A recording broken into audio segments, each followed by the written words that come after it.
Magandang araw mga kahuwan.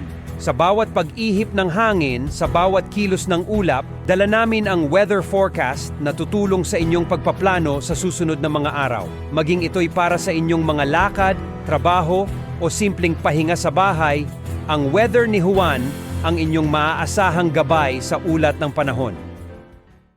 At para naman sa ating 3-day weather outlook simula bukas, araw ng Biyernes hanggang sa weekend, aasahan natin na generally for weather conditions sa malaking bahagi ng ating bansa magkakaroon lamang ng mga isolated rain showers and thunderstorms. And by Saturday evening hanggang Sunday na umaga, inaasahan natin na magkakaroon ng panibagong bugso ng hanging amihan kung saan makakaapekto ito sa may bahagi ng Northern Luzon.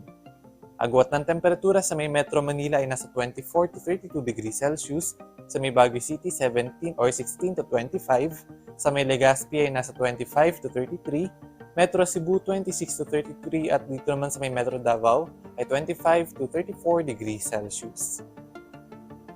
At ang haring araw ay sisikat ngayong 5:54 ng umaga at lulubog naman mamayang 5:25 ng gabi. Siguruhing mag-subscribe at pindutin ang notification bell upang kayo ay palaging handa at well-informed sa bawat galaw ng panahon.